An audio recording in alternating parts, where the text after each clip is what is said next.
Okay, welcome to my podcast. I'm so excited you're here. I'm so excited to do this. Thank you so much for just joining me. Yes. And this is Christa, and I'm so excited you're here. Hi. And I'm excited to share what you, in careful detail, what you've been through and how you can help women Okay. coming behind you who've been where you've been. And Mhm. so, first, before we get started, just tell a little bit about who you are, what you do, your life a little bit. My name is Krista, and I did a career day recently, which was fun. And so I told the kids, "How many of you think I'm a ballerina?" Which I am, and they guessed that because I came in with a tiara. And I also teach, and I have 4 kiddos, and all that goes along with that. I've been an in-home educator as well for several years, and so that is a big part of what fills my day. I currently teach anywhere from probably 15 to 25 classes a week, both at a boutique studio that I have and also at other studios. And so teaching and learning and growing is a big part of what I do as far as how I support my family and spend my time. So I That don't know if that answers it Yes, I think completely, so. but yeah. And we know each other through Facebook. Really is how we know each other. Yeah, But we got to meet through Norwex. You don't sell that anymore, I I'm still do. assuming. Do you really? Oh my gosh, I Yeah. did not even realize that you Yeah, still sold I it. still do. I love Norwex so It much. I use really it is every so single great. day. It really is so great. This is It's so not a funny. commercial for No, Norwex. it's not. But I love Norwex so much. Yeah, I'm Yeah. still a consultant. So yeah. Yes, that is awesome. I literally just boiled all my cloths for the Oh, first I need to time do that. like a couple months ago, and I was like, "Oh, this is why they said to do it."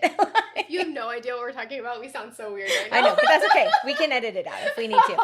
Anyways, I have got to watch your journey on Facebook a little bit, and so when I felt prompted to reach out to you 2 days ago, Literally. and you like jumped on it, I feel really honored because there's always been something really special about you. Like from a real deep place, the moment I saw you that day, I don't even know what that was, like 8 or 9 years ago. Um, I in my spirit just felt like there is something more to you. And then as we watch each other on Facebook, Yeah. I have had the thought like I think that we would be friends if we lived near each other or our lives intertwined in some way. And so and every time you post something a little controversial on Facebook, my heart jumps a little bit Just a and I wee just bit. get a little excited about it. Because I can tell from the things that you talk about how passionate you are about women Mhm. and them walking in their power. And that is such a deep passion of mine because Yes. for so much of my life, I didn't walk in the power that was actually mine. Like it was there sitting there Mhm. in my heart, but so fearful to step into it and didn't know that healing was actually the access to the power. Like it's Mm. like healing is the gatekeeper to the power we Oh my wish we gosh. had. Say it again. Healing is the gatekeeper to the power we wish we had. Yes. But so many of us avoid the healing Oh my because gosh. we don't want to feel the grief or we're afraid to relive the trauma we went Yes, through. of course. Or if you are in the church, Mm. you think, well, you just have to forgive and Mhm. forget. And forgiving and forgetting are not the same thing. I, you hear me on that.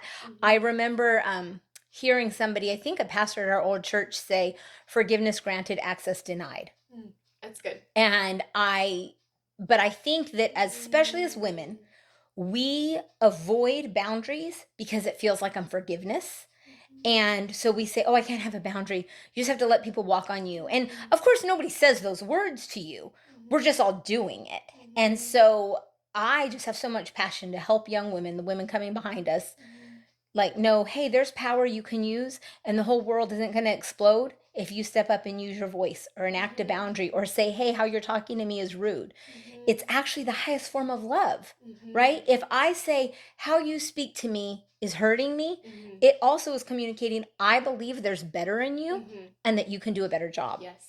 And Yes. so I just want to explore that concept with you a little bit. And Mhm. I know we want to be cautious about your story and how we share it. But if you would just share a little bit of what you've overcome and how you got your voice after years of not even realize you weren't using it. I think that's the thing. Mm. Like sometimes you don't even know you're not using your voice Yeah. until you've been silenced to a point of like immobility. Mm-hmm. And so let's just explore that a little Mm-hmm. bit if you'd be willing to share kind of Yes. where.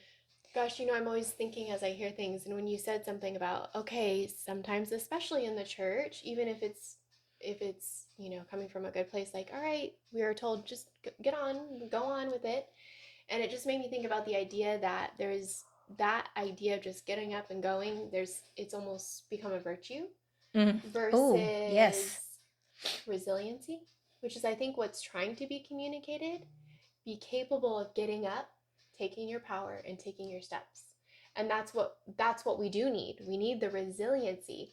But someone just saying, get up, just go on, keep going. Pull yourself up by your bootstraps. Yeah, I think part of the, because I've always been that, like, all right, just keep going, let's do it. And I think that was one part of my story is I've told people I'm a very independent person, but I at some point realized and learned that I was also enmeshed.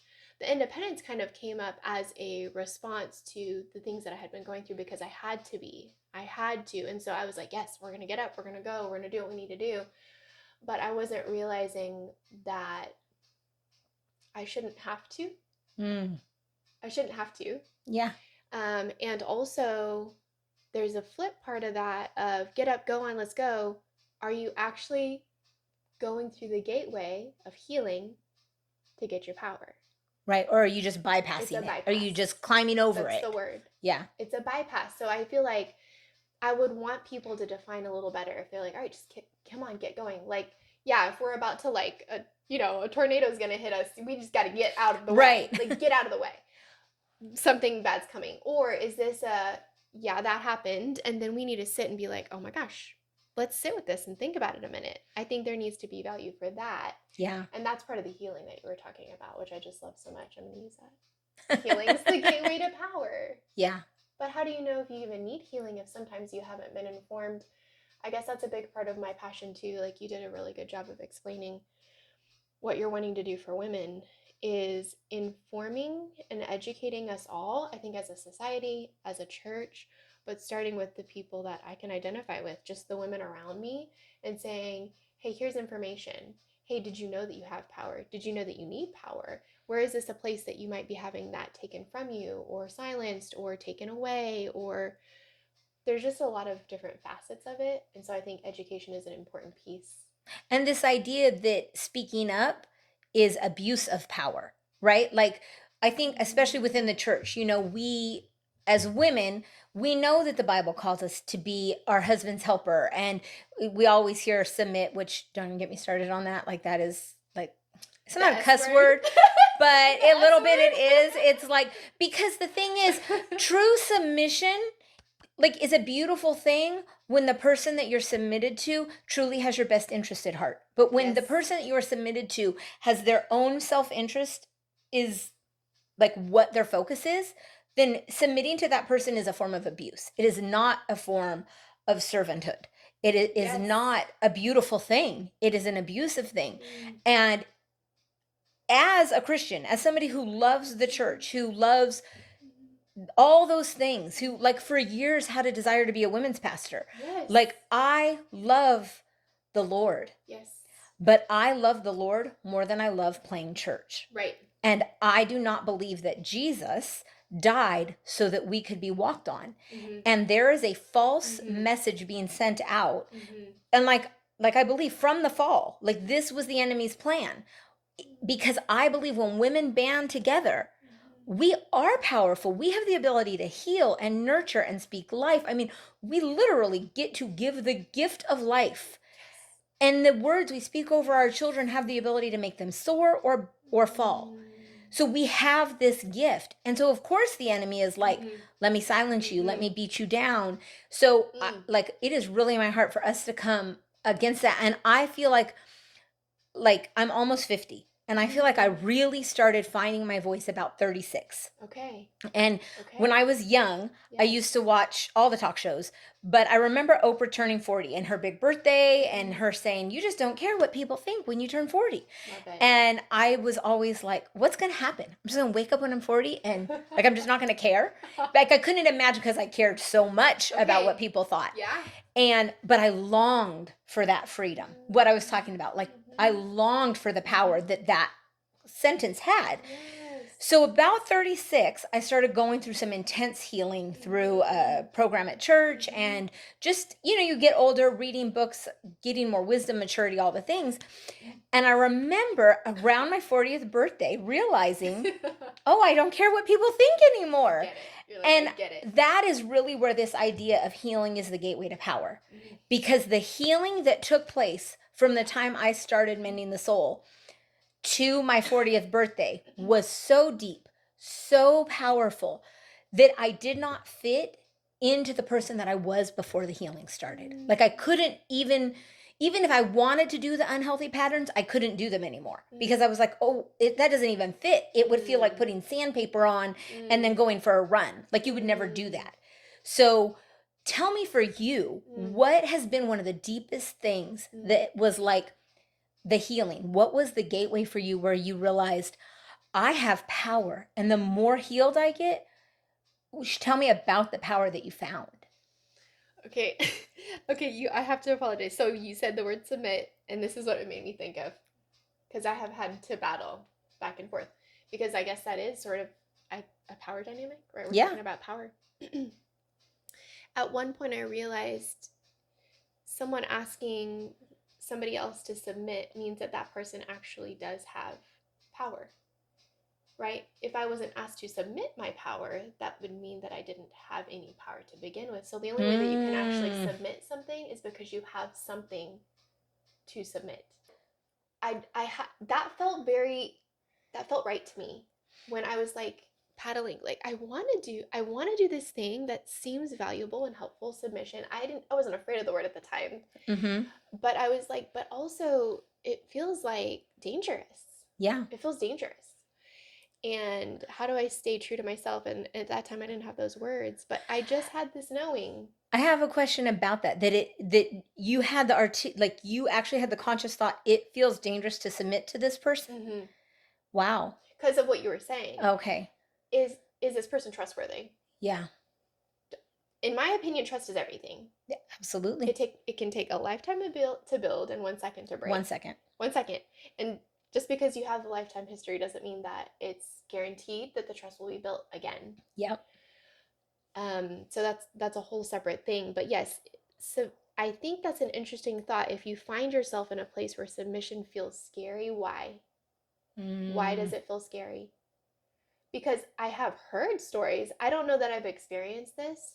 But I look forward to it where people are like, yes, if and we're talking about the biblical context, if a man loves his wife in the same way that Jesus loves the church, thinking about submitting is not even an issue. It's easy. Yeah. So if you're being asked to do something that seems hard, why does it seem hard? And especially if it doesn't feel safe, why? Don't silence that self, right? Yeah. Because I think ultimately this is something I try to teach my kids, like safety is first. We think about that with cars. All right, buckle up. Safety's first. Yeah. Right? Okay, anything that you're talking about, swimming safety, like everything that we do, it's like this is the thing, then here's how we are safe about it. Yes. How are we taught that in life about a lot of things? And especially in relationships, the more vulnerable a relationship is, the potential there is for hurt, which could include lack of safety. Yeah. Right? The closer you are to someone, the more intimate you are with them, that means they have more access to you. Yeah. And the more access someone has, that means they should hopefully be the more safe.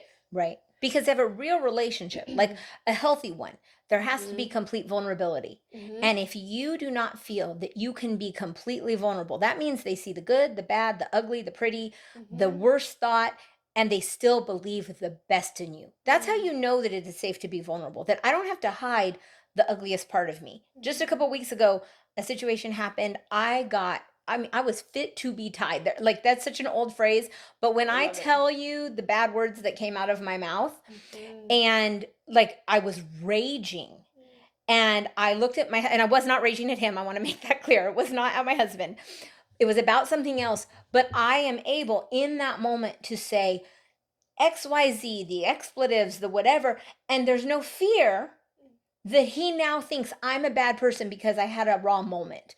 I won't even call it a bad moment. It was an honest moment. Mhm. This is how I feel in this moment, and there is no better word for my feeling than the F word. Mhm. So Mhm. throw a stone if you want, Mhm. But we should have that kind of safety Mhm. in our deepest relationships. Mhm. Like, and you know, we have circles, right? You have like your Mhm. husband, your close friends, your Mhm. so I'm not saying like Mhm. every person doesn't deserve access to that vulnerability. Mhm. But the people you're closest to, Mhm. not only do they deserve it, you should feel good in giving it to them. You Mhm. should want to be like, there are two people in my life that Mm. they are who I will go to in my rawest moment where it's like, like, this is the real me. And Like, they love it. yeah, like, They see you. and they love me enough when I've gone too far to say, hey, Yep. rein it in, because you're now, this isn't about your feelings anymore. Now you're speaking death over people. Stop. Like, Mm. they love me enough to pull me up, but to Mhm. give me space to be real. Mhm. So we have to find Mhm. that place, those people. So looking back on your situation, saying like, hey, I didn't feel safe. What would you tell? I loved how you said this earlier. Like, what would you tell young Krista today? What would today Krista tell the Mhm. young Krista? Mhm. Well, um, gosh, every time you say something, I think of something else. And then I also want to I'm answer the sorry. question. No, I'm it's sorry. so good. Don't apologize. Okay. I love it. I'm going to answer your question, but one thing I want to say about vulnerability and also being a place of safety for people is what happens, and this is just a question. I'm extremely dialectic and I'm not going to apologize for it because this is how I process, but I think questions are very powerful. The idea of if I'm a vulnerable, safe place for someone, as I feel I should be, especially the closer that we are. But if someone I'm supposedly close to is not vulnerable and safe, what do I do with that? Mm. What am I going to do with that? Because I feel like I tend to be okay. I'm welcoming your vulnerability, but what if I'm not feeling that someone else is that? I would love to teach young Krista, my daughters, my son, people are. What do we do with that when we're just sensing something? And I guess the first thing, and back to the answer of your question, what would you tell Krista, younger Krista? And I was married when I was young, um, just to turn 20. So it would be to continue to ask yourself the questions. Don't hurry past the things that seem alarming. We'll call them red flags, I love okay? that. They weren't pink sparkly flags. I've seen something that did that. It's like I just painted all the red flags and added sparkles. It's not a circus, okay? And you need to pay attention and be okay asking the questions and be okay pausing for a minute. Hey, this doesn't feel safe. And actually valuing the idea of safety. Mm. Like, I don't think I really understood the value of the idea of safety because I thought it was okay to subject myself to a little bit of not just disorganized, but like this kind of goes back to like your attachment, which I'm learning more about with your parents. But if you feel used to somewhat of chaos, Hmm. then that's kind of what you think you deserve. And you will end up ultimately creating. You could create it or you could feel that it's normal, Yeah. right? And so, did I even have enough knowledge at that moment in time to be like, hey, this feels comfortable, but it's not healthy, right? Yeah. And it was to the point where it wasn't just not healthy, it wasn't safe. Yeah. So, to answer the question, I would just tell myself, ask more questions, sit with the feeling a little bit. Don't discount what you're seeing or feeling, or you just have a little pause, like, I wonder about that. Just think for a minute about why you might wonder about it. Yeah. And there was something else you said, which hopefully I'll remember back. But yes, this idea of vulnerability. And you mentioned the word reciprocation, but I think that is a picture of safety. If I can be vulnerable with, like, if I can offer vulnerability to someone and they can reciprocate, I love that. right? If I can be sacrificial for someone and they can reciprocate, that does to me show a level of safety. When my kids were all falling in love, I used to say, like, and not just falling in love, like in different relationships, and they were getting to the age where it was bigger than, oh, I like this person. Mm. I always said, a relationship a relationship should be two people going toward each other at the same rate. Mm-hmm. So I love that. Like, I'm vulnerable, you're vulnerable. Mhm. But how often do we talk to people who, Mhm. like, they're with a spouse or a partner and they know they're not being vulnerable and they say, I know there's something deeper. I just got to love them enough till we get to Mhm. it. Mhm. Well, you can't love somebody enough Mhm. to get them to expose themselves. Mhm. They have to decide they want to live a life of vulnerability. So if Mhm. you're in a relationship with somebody and you are running fast, you're like, here's all the cards on the table, Mhm. here's everything that I am, here's Yep. all my love, and they don't have to share anything. Mm. You need to ask yourself, is this a relationship I should be pursuing? Mm. Because, especially as women, like, because we are naturally made Mhm. to love, nurture, create, Mhm. then we're like, oh, hold on, let me just repaint the picture. I'm sure you want to add to it. I'll just keep Mm. paint you a new picture and then you'll want to put your pieces in it. And Mhm. but the thing is, if they should be painting the picture for us Mm. because they want to. And, like, we shouldn't add until they add. And it has to go back and forth. And obviously not always, it's not always balanced, right? Like, Mm. I heard Brene Brown say this once and it was phenomenal, that her and her husband come home and it's like, hey, I've got 15%. And he's like, cool, I got you. I got 80 today. Or then maybe it flips. Mhm. But I think that that concept is true in our relationships, Mhm. friendships and romantic relationships, Mhm. any kind of partnership. Yep. It has to be reciprocal if there's going to be real vulnerability, right? Mhm. Because I think we have all had relationships like on a more, on a less deep level where, Mhm. hey, in this relationship I give. My daughter and I had this conversation yesterday that some of us have relationships where we know, hey, I'm the giver in this relationship, Mhm. but the law of reciprocity has to be there. Mhm. Maybe you can't give to me what I'm giving to you, Mhm. but you can give honor and respect for what I am giving. So when it Mhm. becomes your expectation Mhm. instead of something you appreciate, Mhm. then, like, even just respect and gratitude is Mhm. is a reciprocal It act. is. It is. So I think that's an important piece to any relationship. If you are the only one giving, Mhm. don't just ask yourself the question. But I love what you said. Sit with the answer Mhm. and then honor the answer. Honor it. Because people And go don't that honor the far. answers. They Yes. get the answers and then they go, "Oh, I don't like that But answer. I'm it's going to act like it's scary. not It there." is scary.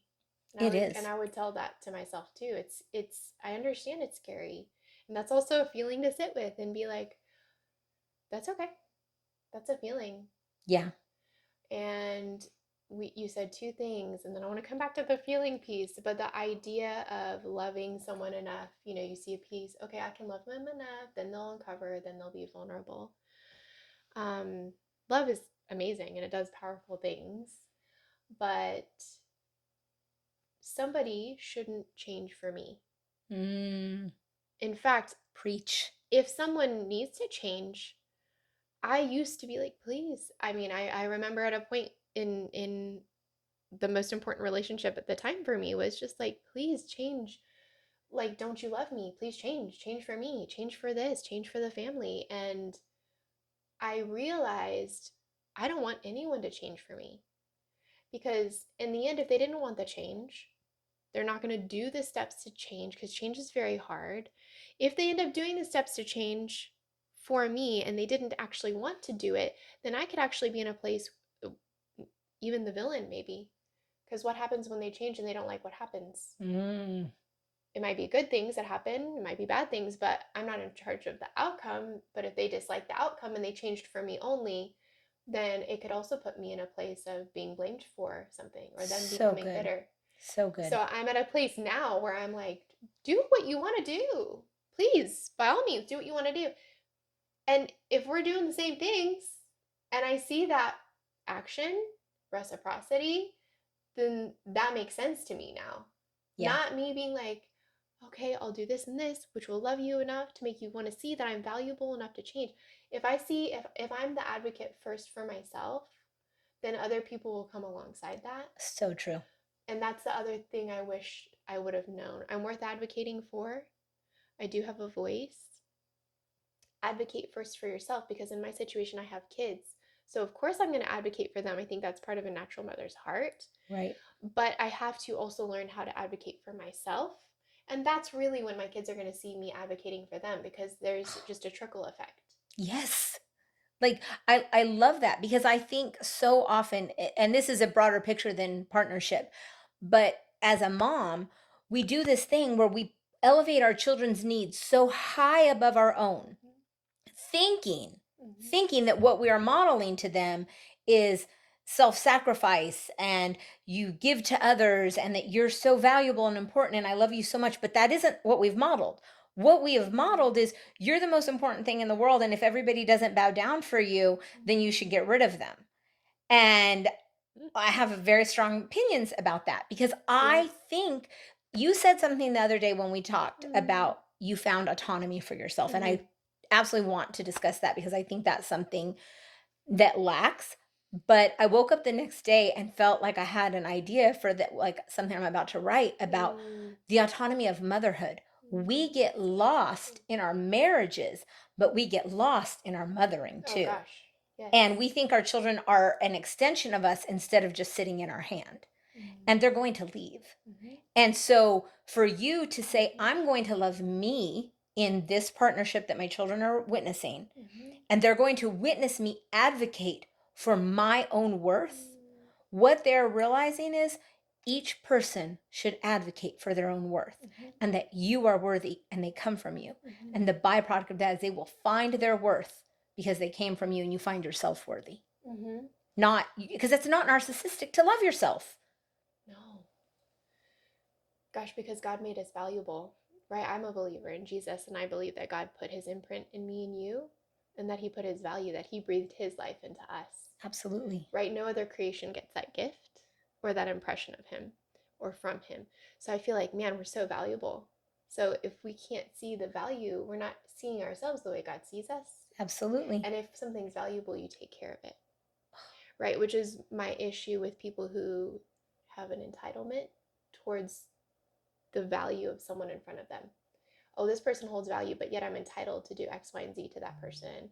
Or I can expect this person to do X, Y, and Z for me. That's not holding value and space for what that person really is. Yeah. And man, you said something. We literally talk for hours. I have to literally take notes of the things that we're saying. But this, the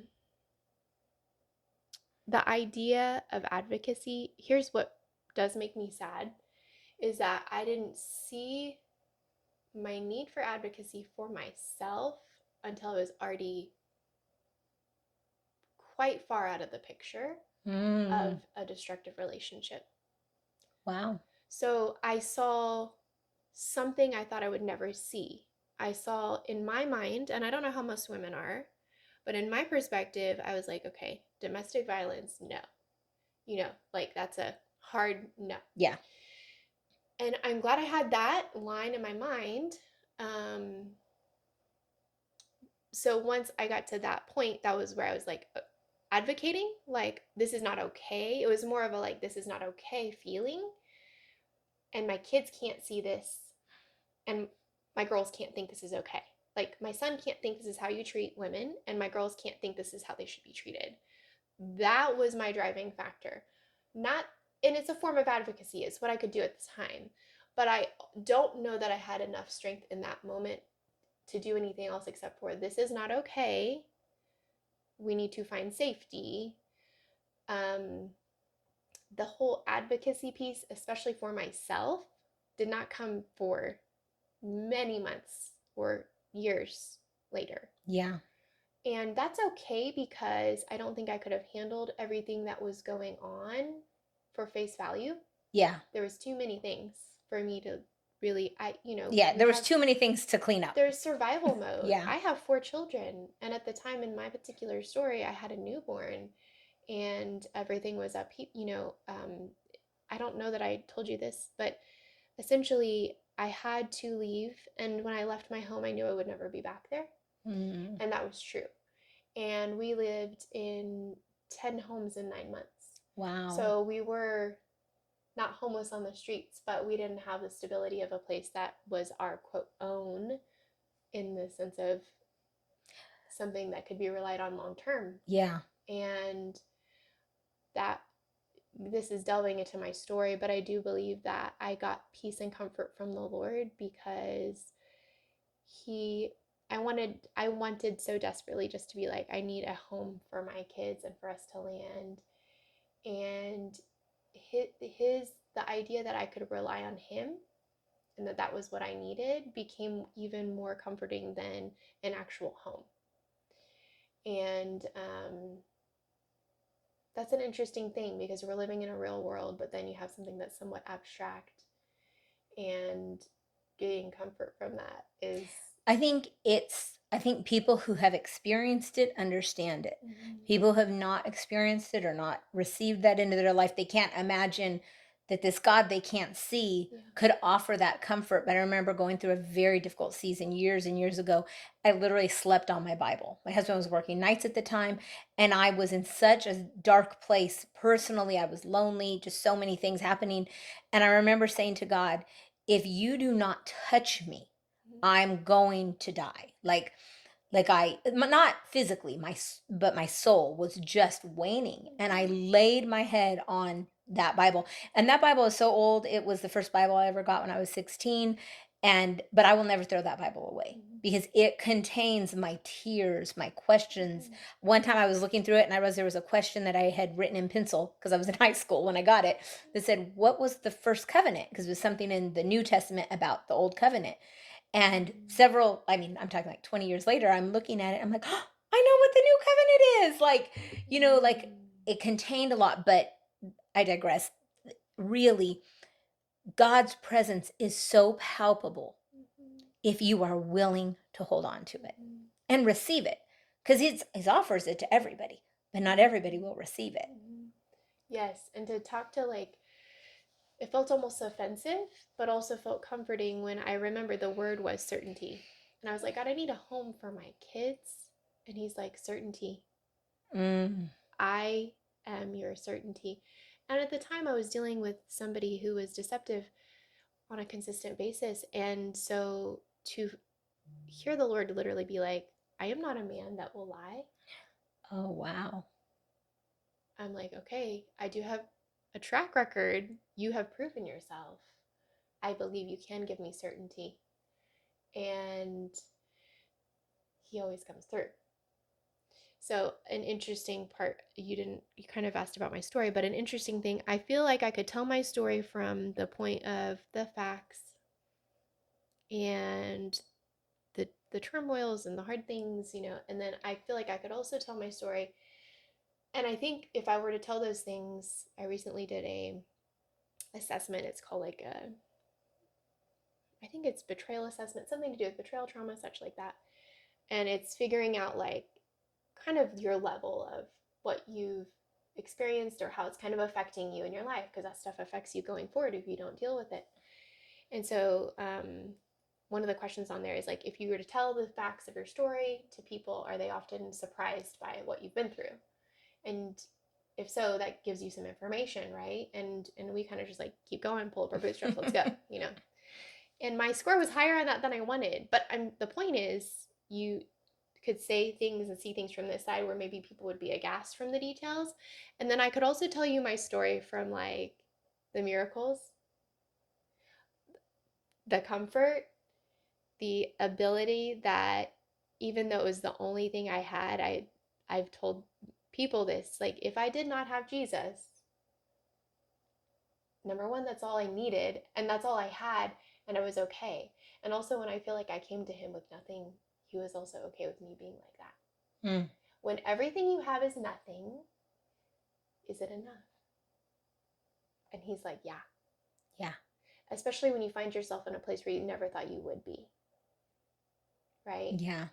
And so that again, the line for everyone is different.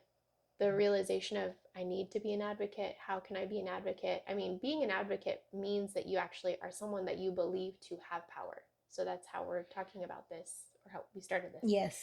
How do we have power? When do we know? Knowing something, I've always been so fascinated about this. In Proverbs, it talks about knowledge, understanding, and wisdom. What's the difference? Mm-hmm. Right? Mm-hmm. Knowing I have power, you told me a story, you knew you had some power. That's knowledge, that's information. But understanding what that means Right. And then further taking it to the point of how do I use it Right. and the wisdom when to use it, what to do with it.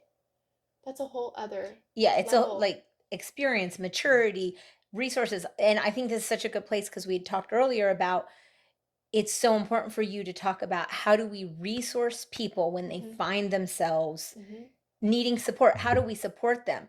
So tell me, like, you found your, like, just to recap a little bit, you found yourself in a situation where you had to leave your home and you never got to go back. Mm-hmm. Your life just in a moment switch Mm-hmm. forever, switch gears from stable. Clearly, there were Right. some issues going on, but then you find out, you move on. How were you not supported by people? Not talking about the Lord. I know the Mm-hmm. Lord provided for you. Yeah. How were you not? How were you supported? Who supported you? And how can, like, we as just as humans do better? And Mm-hmm. how can the church do better? Because I think nobody's even telling the church you need to do better, because we all look at the church like they're up here. Mm-hmm. And especially if you have respect for the church. That's the thing. Like, I Mm-hmm. respect the plight of the pastor. Mm-hmm. I get it. But that doesn't mean there shouldn't be accountability and that your eyes shouldn't be open to go, there could be a better way. And it doesn't mean every church has to do everything. Mm-hmm. What if Yeah. all the little churches partnered together as the big church, and instead of infighting, we go, hey, this church has a great crisis pregnancy program. This church has a great program Mm-hmm. for the poor. This church has a great program for women who've been abused. So Mm-hmm.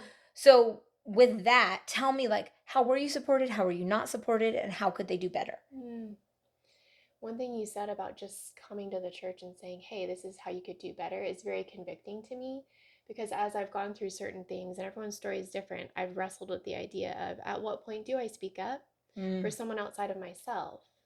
Because if I know my experience, then this could potentially be someone else's experience. And at what point is the church accountable for certain things that they are participating in, but they may not be educated in?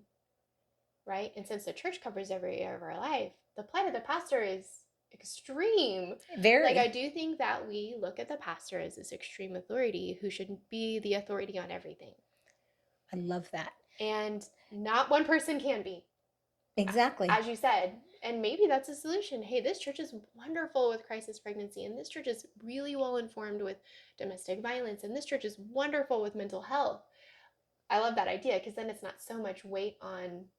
Yeah, because I think that, like, we've allowed culture to infiltrate the church. So I don't care how much people say, I don't care about the numbers, I don't care what you're giving. Yes, you do. I understand the livelihood of your family rests on the giving at the church. Yes. And the giving is increased Yeah. by the numbers that show up. That is not to say that God will not provide. He always provides, but he Yes. used human hands to provide. Mm-hmm. And does our God own a cattle on the thousand hills? Yes. Could I write a book of miracles of times where my husband and I thought, that's it, the bills are not getting paid, and they do? 1,000%. However, if we, like, at some point, the pastors have to humble themselves, understanding that the word says you will be held to a higher standard.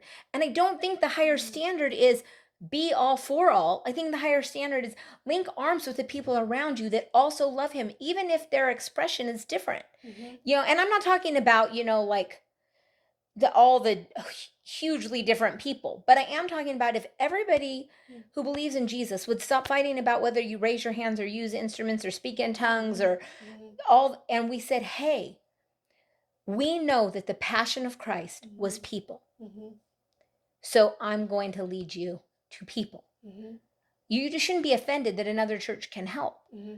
Like, let's partner together. Mm-hmm. So, anyways, that was a Yeah, digression no, from it's your. good, but I think here's two things that I think would be very important. Number one, how the church could have helped is how the church approaches marriage and relationships, and that's a whole thing. But if the church could be educational, even in something that I think is fantastic, premarital counseling, and what if even sex ed when we're teenagers in the church? Because the church is becoming more comfortable talking about these things, and I think we should. Like, Even incrementally. incrementally, I know. Like, okay, yes, it's still mostly just a certain perspective. We appreciate abstinence, we love it, right? But they're starting to get at least the ability to talk about Yes. more things, and I love that. in that time and within those things, what if we were all armed, not just females, but I think that females seem to somehow get even less information than males. What if we were armed with, hey, guys and girls, um, do you know what the red flags are? Like, what is a healthy relationship? Hmm. And hey, if you're seeing X, Y, and Z, that's not okay. This is abuse. Yeah. And if you encounter that, this is what you do. And it's okay to leave. Like, Yeah. but I really like literally I Yeah. know a couple who, and this is actually different because the boy, I'm kind of a boy, he was a young man. Mm-hmm. He wanted out of the relationship because there was some real toxic behavior. Mm-hmm. But because the girl was so loud with her emotions, they encouraged the young man to stick it out. And Mm-hmm. as a parent observing what's going on, I'm like, why are the adults in this situation telling this girl to Mm-hmm. stay, or telling this young man to stay Mm-hmm. with this girl? Because we are specifically talking about male, because it is more dominant, more common for a man to be dominant over a woman, Mm-hmm. but it Domination. Yeah. exists the other way. Yes. Oh my And gosh. what if, I love that idea, Oh like my gosh. let's talk about what are the red flags and walk away. It doesn't make you not loving to walk away. No. And I'm talking about incrementally. Like, okay, I'm referencing teenagers here. We're just talking about relationships in general. Because what if you have a friendship with your girlfriends that's not healthy? So how do we identify unhealthy things and unhealthy patterns in relationships? Number one. Yes, And how do we exercise good protective boundaries that encourage others to be the best versions of themselves and us be authentic to ourselves, right? I That's love that. very important. But then when you take it further in a level of more vulnerability and intimacy with marriage, premarital counseling, in my opinion, should include, listen, no marriage should be abusive. And if you're abusive, that is breaking the covenant in the same way that adultery is, because I know the church is very like, all right, do you have grounds for divorce when we're Right. talking about a divorce dynamic? Oh, okay. Someone cheated. Good. You're Then good it's to get okay. divorced. You're fine. Everything's fine, everyone. Nothing to see here. Right? Well, why? So, I mean, I sat in a service, and I understand the idea that love is long suffering and all of these things. I think we kind of get that. We've heard that. But I was just longing for this man to say, hey, there is a point where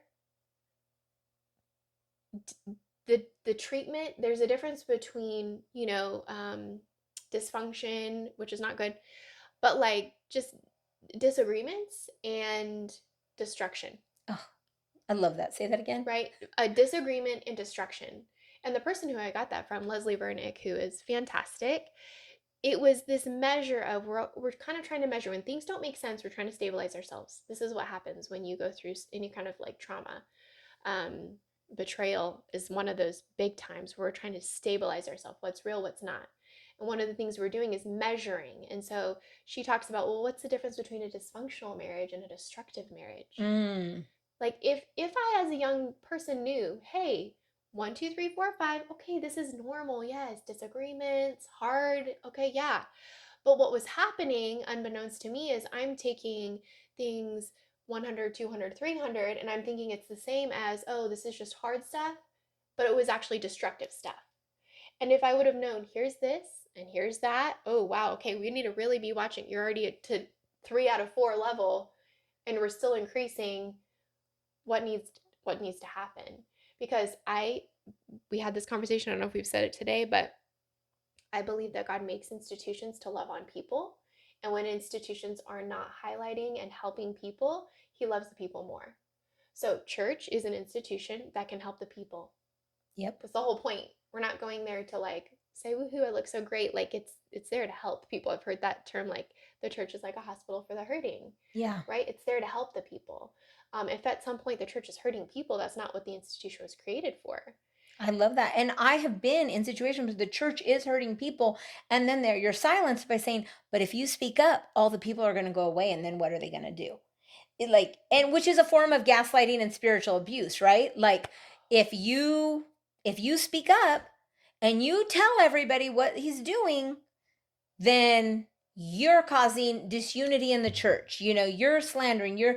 So it's such, I love your idea of like let's stop painting such an ambiguous picture of the red flags. Like, we all know we should walk away from red flags, but what are the red flags? So, Mhm. this Mhm. is a really Mhm. practical, tactical Mhm. conversation. Mhm. If you were standing in front of 5 young married women about to get married, tell them, like, real quick off the top of your head, Mm. 5 red flags. Like, not just orange. Like, these are red Mhm. flags you probably need to consider, like, pausing, walking away, getting help now Mhm. before you're in a pit of fire.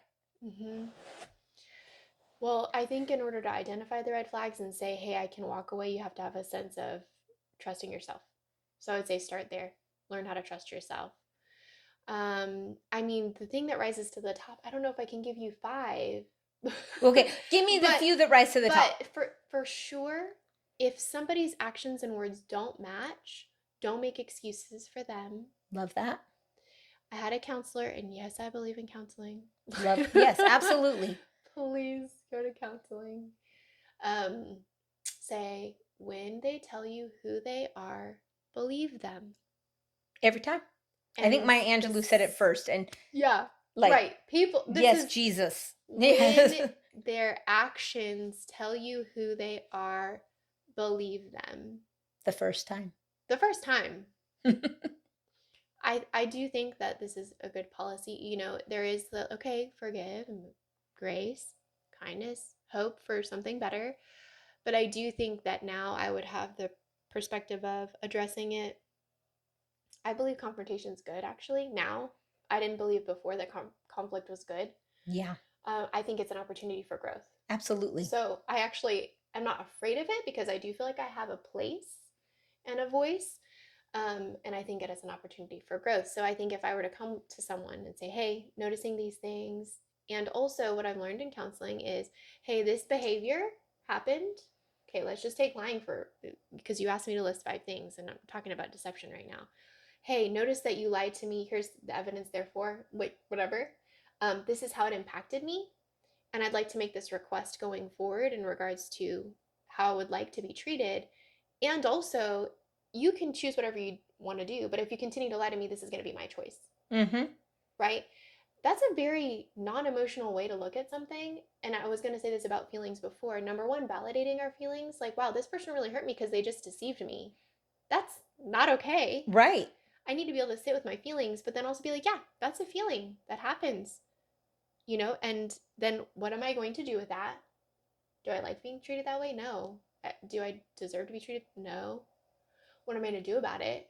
Because again, that's the power and the choice. Right. I think ultimately, I've jumped around, but if I knew I had power and choice, like if I think choices equals power, I guess, Absolutely. right? And Yeah. so if I knew, if that goes to the education, if I knew here's information for you and then you get to choose, then I could have more power.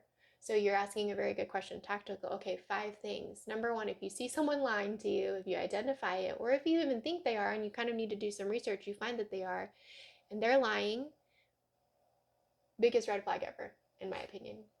That might be their 100%. that might be their coping, I don't know why they're Because lying. if they'll lie about something small, especially at the beginning of a relationship, when you're like still sending your representative a little bit, where Right? you're like, I'm still trying to put best foot forward, and your best foot has gangrene on it, like let him go. Like you're much more kinder than I am, because I really think like we hold on to avoid grief. We hold on to avoid loss, to avoid having to like start over and retell all of our stories, because it's a lot of work.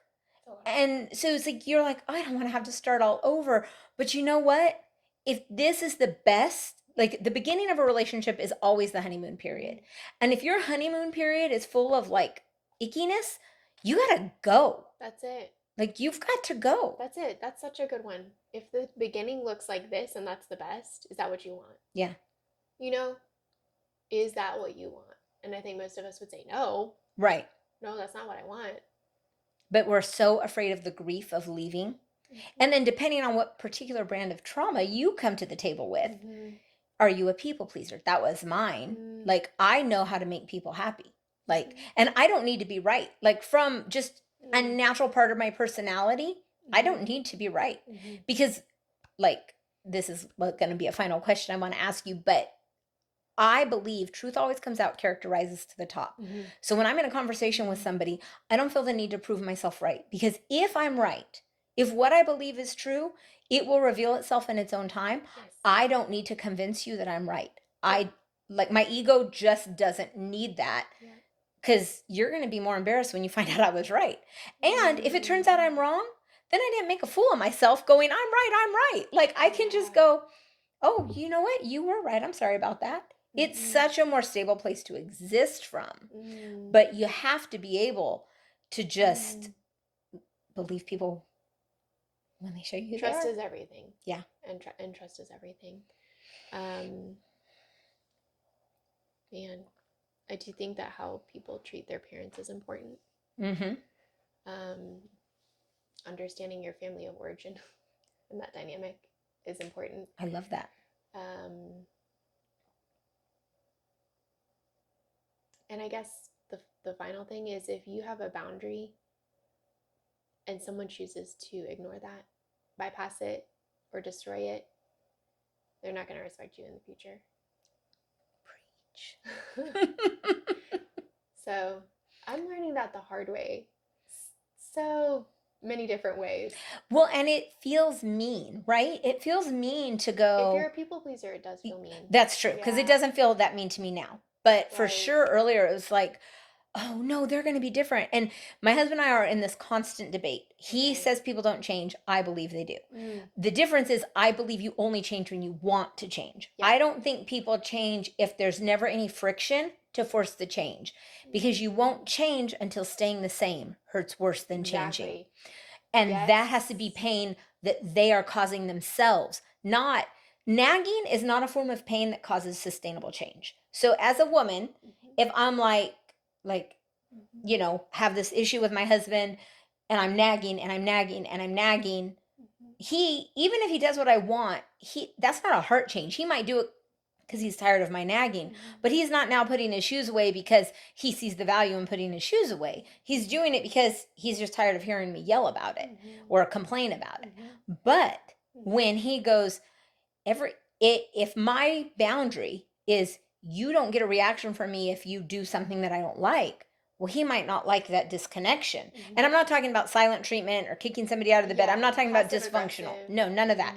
I'm talking about just like, oh, I'm not going to engage in this. Well, then he's like, the natural byproduct is, I want her connection. And this is, my treatment is causing this disconnection with her. So I'm going to alter, because he doesn't want the disconnection, not he doesn't want me yelling at him. Like, does that make more sense? Like, we really have to get to a point where we recognize people aren't changing for us. They're just not going to. Yeah, you mentioned changing versus not changing. I think people are capable of changing, right? Yeah. Like, as you said, and then if they want to change, that's a whole other thing. And what gets you to the point of wanting to change is exactly what you said. The change itself has to be less uncomfortable than the current place that you're at. Yep.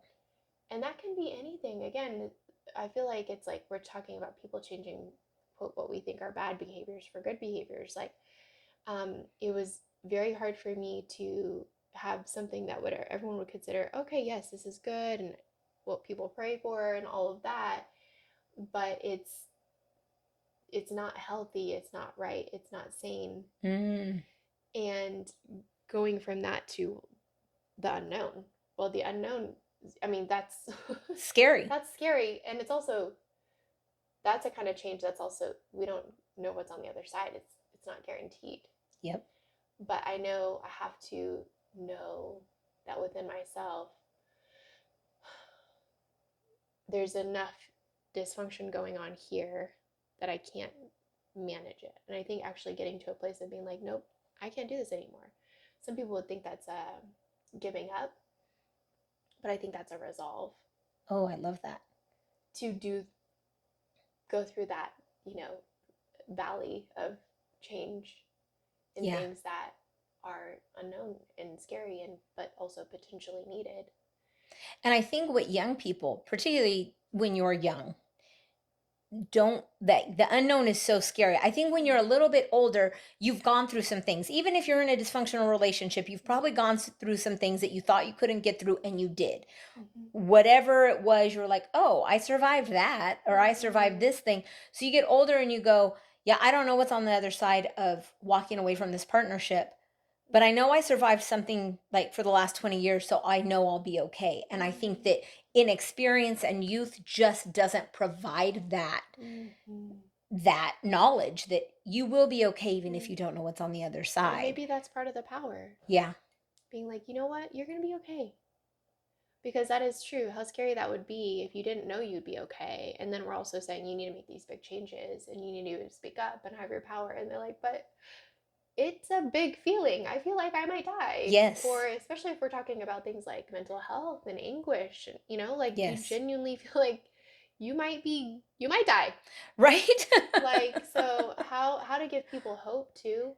Right. And which speaks to like how you were talking about resiliency. Mm-hmm. Like there's such a lack of resiliency in our culture Mm-hmm. altogether. Like you could take the whole culture, like there is a lack of resiliency because we are in an affluent country. Like I think Mm-hmm. they say that even the poorest people here have more money than people in other countries. Like Mm-hmm. there are resources here that Mm-hmm. that we don't have to find resiliency as early in life as we did maybe 50 years ago. Even my generation, like there's all these funny memes about Gen X and I remember when I Mm. was in high school and that term was like formed, I hated it. I was like, Gen X, like what, you're just crossing us out? Now I'm like a badge of honor. I'm like, we're the last ones who didn't have a phone and computers and but there's a resiliency that we have because we were forced to. The grit. And yes, there's like a grit of like we had to do this thing. And Mm-hmm. it's through no fault of the people today. Like it's not their fault Mm. that they weren't Interesting. raised the same way. It's Right. just the culture we're in. Yeah. So how do we as a church Mm-hmm. like provide opportunity for resiliency? How like and I don't know that it's even the church's job. That's really probably relies more on the parents. I Mm-hmm. don't believe it's the church's job to pick up the falling ball of the parents. It just Mm-hmm. isn't. No. And but the church is there and they are supposed to Mm-hmm. be a resource. So Yes, again, resource. how did the church help you? Did the church help you? Well, I think too, one of the things that was helpful and also could be increased is this idea that there are professionals and they're the ones that do know and have been educated about these particular things. My dynamic there was mental health issues and there's abuse dynamic. Okay, so the church doesn't know all about those things. Some churches are really trying hard Yes. and they're getting advocates and people in place. Idea that the church should direct you towards professional care, I think is needs to be more prevalent. And I feel that in the situation that I was in, the church did do that for a period. And in my instance, I wanted reconciliation. I was wanting to save my marriage at all costs, and the church is really usually quite behind that. Yeah. So if the goal of the couple is redeemed marriage and reconciling, I feel like the church is supportive. And I feel like that did happen. We're going to support you, counseling, okay? When there was some, like, okay, well, there's this mental health dynamic and there's this abuse dynamic, they were like, okay, well, we're not really sure about that, but like, let's go with the counselors, the professionals. So that was a good response. I Yeah. liked that. When it became clear that the abuse dynamic really wasn't going to change and that entitlement and that power and control was continuing even while we were trying to go through counseling, the church was kind of like, all right, well, we've taken you as far as we can. And now it seems like the marriage, it's the end goal was redeemed marriage. That's not happening. And that's where I feel like aftercare for somebody who's now like, wow, I'm facing divorce, the resolution, the dissolution of a marriage. How do we help that person when Mm, our goals have to shift, yeah. right? Because I feel like the church holds up a good goal. Okay, we love marriage. Great. I love marriage too. Like, biggest marriage advocate. But once that changed, it just felt like they were like, all right, well, We've you're on done your what we own. could do. You did what you could. And I'm like, wait, there's still like somebody with their leg cut off here. You know, like I still have a tourniquet on. Mm-hmm. Like I need help. How are we going to help bring some still healing and stability to this situation? Yeah. And so the church being, I guess specifically with like the abuse dynamic and betrayal, I think the church needs to be more trauma informed, and that will help them understand maybe a woman's wide range of emotions. Um, Especially with abuse, usually victims don't speak out until it's been years, Yeah. not just days or weeks or Right. months. We're Because talking, you, especially if you're in the church, right? Because you're trying to protect yes, their image, right? That's yes, what so many women go through if yes, their husband's addicted to porn. You suffer in silence because yes. you are trying to protect their image. Even though every other woman's husband's probably doing it Mm-hmm. too, you're like, I got to protect their And just image. because someone else's husband or everyone else's husband is doing it does not mean that it's not abuse. That's right. And I think I have friends who have been touched very deeply by porn and addiction. And I think the discussion on that needs to be much more realistic. It's not just a sin problem. Is it, if it were an addiction, like we treat alcoholism like an addiction that needs help, what would our response be? Yeah. And you're not protecting women when you're allowing these behaviors to perpetuate the home. Right. And I have some friends that have some very strong feelings about that. Yeah. I have And some very strong feelings about it. yes, and I just think we need to be a little bit more sensitive to that. Just because it's prevalent doesn't mean it's okay, Right. And right? just should be dismissed. Yeah. Mm-hmm. And again, I think I love what you're saying about the church.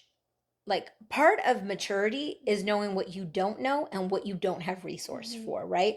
Like Mm-hmm. when you go to a class where they're going to teach you how to evangelize, one of the first things they tell you, or any kind of, if you're going to try to sell anything, they'll say, Mm-hmm. don't tell them you know the answer, tell them you'll get the answer. Mm-hmm. But for some reason, the people that are running these organizations, they act like they know the answer, and maybe they don't have enough money to send you for help. Like I don't know, we could, it doesn't really matter. Mm-hmm. At the end of the day, you're tasked with caring for the people. Mm-hmm. And if you don't have it, instead of pretending you do and then literally dropping people in Mm-hmm. their pool of blood, Mm-hmm. what if everybody was strong and self confident enough to go, you know what? I don't have the equipment for Mm-hmm. this, Mm-hmm. but I know that we can resource you to have it. This is how much we have it. This is how long we can do it for. Mm-hmm. Or I don't know. I'm not trying to say it should be like a blank check to just care for Right. people for the end of time their Mm-hmm. lives on one hand. On the other hand, Mm-hmm. like why not? Realize the depth of impact that things like betrayal have. And first of all, if someone is in the ICU, they first have to get stabilized. And then how long does the process of healing take, right? Oh, I love that. So it's the same idea when you've had such betrayal relationship wounds is you first have to get stabilized before you can even think about healing. So the impact of those types of traumas is very deep. And I mean, I laugh about it, which is kind of a trauma response, but I remember, I mean, I was seeing my counselor for years by this point. And as far as my situation, at one point I was like, I think I realized that my spouse was a sex addict. And she goes, you're just now realizing that? And I'm like, I think so. And I still was like, but I don't actually know because like, and she's like, it's okay. But it's taken you 2 years to even know that or think about it or entertain it. Because you're in such a state of dysregulation when your whole life Mm-hmm. happens, and you're a Mm-hmm. mother of 4 kids. Mm-hmm. So like the healing that your situation required, it's wonderful that they were like, we'll help you for this part, but what about the trauma that then's inflicted on the kids? Is there support Mm-hmm. for the children? Mm-hmm. And is there financial support for, like you said, you had to live in 9 houses in 10 months, or 10 and 9 10 months, and 9. 10 Mm-hmm. and 9. Is there financial support for that? Now, I understand that every church does not have the capability to Yeah. fund that type of Mm-hmm. resource. That being said, and clearly this is just a small little podcast. I don't know that we're going to change the whole organization of churches. However, I think that there is ideas and there are things out there where if we would come together, Mm-hmm. like we need to help support women that are going through those situations, and Mm-hmm. not just ones where the marriage dissolves. We need to support the one where the man is addicted to porn. Mm-hmm. Like people aren't talking about it, but it is the number one addiction, Mm-hmm. and quickly rising, that is bad of an addiction for women as it is for The men. sex industry makes more than all pro leagues. Really. Oh yeah, I wish I knew the exact statistic to say, but it is far exceeds every other industry. And we're just acting like it's not happening. Yeah. And to in this is going to be a little bold to say. uh, I'm contemplating my words. It begs the question, why aren't the pastors talking about it? Why not? Is it because they are also coping that way? I mean, that's been a big And question. That's been a I big know question. from the organization my husband works with, more than 50% of pastors are addicted. And those are the ones who are willing to be honest Willing to about be it. honest. Yeah. And that hotels say that they never um, charge more porn than when they have pastors' conferences at the church, at their hotels. So now we're dissolving into a subject that isn't, this isn't really about. This is about helping Oh, it's women a find their whole power. thing. But Oh, it's a it's, whole thing. but the thing is, it is stealing the power in marriages. It's stealing the power of love. It is stealing the power of vulnerability. It is stealing so much. And so it is part of the conversation, It's and to part of the act like it conversation. isn't fair. It's part of the conversation because it's forming the perspectives of humanity. Yeah. Sexuality is such a huge important part of who we are. And so when you become somebody who has, I've heard this word that you're looking from a pornified mindset, Mm-hmm. you completely lose your value of anyone. And again, we could have a whole conversation about modesty. I have a lot of things, thoughts about that. I feel like you're gonna have to come back and we're gonna have to have another conversation, because I just But is modesty the issue, or is the fact that objectification is so rampant that that's the issue? right. Right? And going to what you just touched, it is the mental health of any person who is using pornography as a form of coping. Mm-hmm, mm-hmm, mm-hmm, What are they not dealing with? mm-hmm, Like, let's, like, modesty is an issue, what we watch is an issue, all those things are important. But if we're just going, okay, all the girls put on big moo-moos and everybody get covenant eyes on their computers, we have only managed sin. mm-hmm, And in that, we're not even managing it very well, because mm-hmm, everybody can get around it. mm-hmm, But what if we go, what's happening in your heart, and why aren't you being vulnerable? Like you said earlier, address your family of origin, understand where you came from. mm-hmm, Was it safe to be vulnerable in your mm-hmm, home? Was it unsafe? mm-hmm. Is it something you can address with your parents or not? Those are things that not just not just discuss, but we need to get firm answers and act on Yes. our answers. And what does that take? Time? Absolutely. Like you said, it took you years to come to terms with the truth of your situation. Mm-hmm, mm-hmm, But once you came to those terms, you were like, okay, now I'm ready to move on. mm-hmm, I'm not saying it has to happen in one day, mm-mm. but we have to start being the people who acts on what we have. And I always say Yeah. to people, you can know the truth, but until you believe it, it has no effect on you, because we Mm-hmm. act out of our belief. We do not act out of our knowing, That's right. or our knowledge. I shouldn't say our knowing. We do not act out of our knowledge. Yeah. I know I Mm-hmm, shouldn't eat gluten because of I have a chronic disease. So I mm-hmm, know I should not eat that. mm-hmm. But I don't believe it, because when the temptation is great enough, I'm like, "Ooh, let me have that cookie." Mm-hmm. And it's apples to elephants, but it's Mm-hmm. still there. We have to get to the root of our belief problem. Mm-hmm. And it starts with, what do you believe about yourself? Mm-hmm. Mm-hmm. So, to wrap kind of things up, so I don't take your entire day, You're good. um, what do you think is the most positive belief change about yourself that has helped you kind of really bloom? Because we haven't shared on this podcast, but you went from this hard situation to now you have a business and you are a director and you're doing some amazing, wonderful things. So, what is the biggest belief change you've had from who you used to be and who you are today? In one phrase, I am enough, I love that. right? And I have a little rock in my studio and it says, "You are enough." And the reason that was so impactful to me is when I was going through the deepest times of, how can I fix this? How can I fix this? I want to make it better. I want to love more. What other books can I read? Who else can I see? I was addicted to being the detective and figuring out what the problem was. Yeah. And then I also felt like as much as I did, it was not enough. Mm. And I remember this feeling of, you know what? number one, realizing that no, whatever I'm going to do will not be enough because we're dealing with a bucket that's trying to be filled that also has a hole. Yes. So, in that particular situation, the reality is I cannot be enough. It doesn't mean that I'm not enough myself. And so, then getting to a place where I can be like, oh, wait, I actually am enough. I'm not continuing to strive to try to fix this thing, which will never be fixed. Yeah. Um, and figuring out how does that work within the dynamic of what I'm working with. In my particular situation, it was like there was a house on fire and I'm in the front like trying to dump water on it. Yeah. Hurry, help, the house is on Somebody help fire. me, please. And in the back, there's somebody lighting it on fire more and pouring gasoline. Oh, I'm pouring water, they're pouring gasoline. The fire has already been lit. How am I going to save my house? So I'm not necessarily enough to change that situation, and that's okay. But I am personally enough. Things that I'm doing, being the best that I can be in those moments, doing the best that I can, I think, and having that belief in my worth, in my own identity, which controls behavior. Kathy Cook is the one who says this. I love it. Your belief controls your identity controls your behavior. It's exactly what you're saying about the I love beliefs, that. right?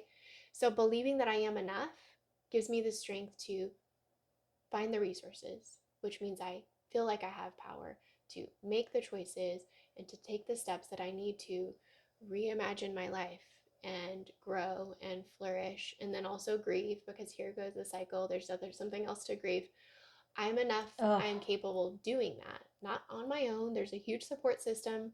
But if you don't believe that you can get through it and that you're going to be okay, then it's very hard to face another day or I love maybe that. another second. Sometimes Yeah. we just face 1 second at And a I time. love what you just said is that you're enough, and grief comes in cycles. Yep. And there's multiple things to grieve when Agree. you lose Yeah. one thing. Yes. Because that one thing informed so much about your life. Yeah. And that's just a really beautiful way to look at it. Yeah. That you are enough. You are and enough. that, I think that answers the question. Like, that is, if we can give anything to a young woman coming behind us, is you are enough just the way you are. And it has nothing to do with your doing and everything to do with your being. And if I love that, your identity will form your actions. Once you know who you are and you understand that you were chosen to be on this earth at this time in this moment of history on purpose. Yes. And when you get that, you realize that nobody has been given the right to tear you down. Correct. Then you can get through anything. If that means changing the dynamic of your relationship, if that means maybe your relationship is fine, maybe you need to change your profession or your career or how you're mothering. Like, it's in any dynamic, because the fuller and more whole you are, the better you show up in every relationship. Yes. Educate yourself on what's healthy. Oh, do that. I love that. Yeah. And figure out what your resources are. Yeah. That's and awesome. Asking yourself what you need to get there. I love that. Educate yourself on what's healthy. Yeah. I said to you earlier, I loved Oprah as a little girl, but it's because how I grew up was so dysfunctional, and I couldn't have told you X, Y, and Z. Yeah. But watching other healthy people, it was like, oh, this isn't okay that these alcoholic explosions happen. That's not supposed to happen. Your parents are supposed to come home after work. Like, these things are supposed to happen. So then you grow up and you go, oh wait, this is healthy and this isn't healthy. And and that's a whole other thing that we are going to stop because you've got to go. That's but right. I just love you so much. I appreciate you so much. I know I barely even know you, and I love you with all of my heart. I feel like you are my soul sister. And I'm just so grateful that you came and that you did this with me, and that hopefully we'll do. I know we're going to do it again, because you just have so much to share. And I just want to speak this out loud to the universe. You talking about like educating people, I just wonder if there isn't something for you to create that of, hey, these are red flags. This is your resources. This is the problem. Because I don't know if anybody out there is even thinking to be that tactical and specific. And in the Christian world, we like to talk in a lot of generalities. And it, obviously in your situation, you're being cautious. You have children, and I so appreciate that. But there is a place for the raw specifics of what you've gone through to help Yeah. somebody else. And I will say there are women who have gone through and have been far enough to even do things like that. I'm thinking of, I think her name is Sarah McDougall, and she literally has a brochure slash flyer that says, "These are the red flags." Oh, It's that's literally that. wonderful. So that could be something that could be a resource.